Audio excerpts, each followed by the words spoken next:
Ταξίζει ένα παλικάρια. Έλα. Από εδώ έχει κούρε.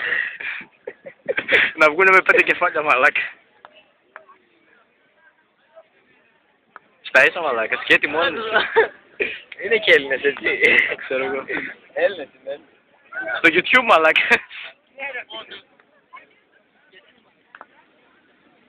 Χειροκρότημα. Ο άλλος έμεινε πίσω. Τα απολαμβάνουνε ρε. Έχετε τα αρχίδια, μπράβο. Είναι και κολλήτηροι οι άνθρωποι. Πω, να πιείς νερό από εδώ μέσα.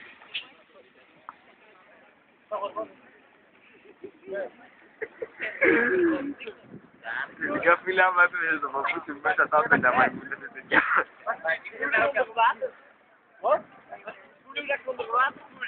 Δεν είναι.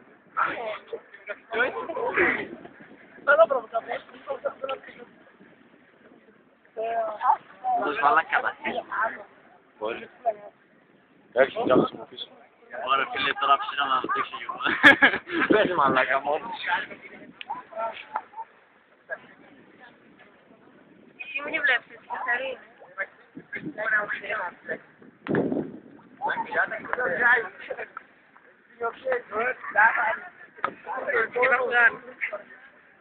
Σώπα, ρε, κάτω.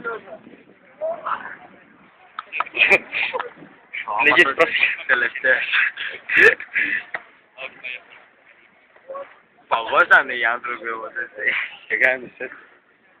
Στο YouTube μαλάκα. Και κάνουν έτσι. Άσα πάνε μαλάκα. Ωραία.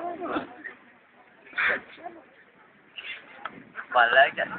Δεν είναι Έλληνες, δεν ξέρω τι θα είναι εδώ. Δεν πειράζει. Εντάξει, άμα πάνε στο σπίτι τους και ανάπασα. φτάσουν τίποτα παράξενο. Είδε ο άλλος 2 πόδια.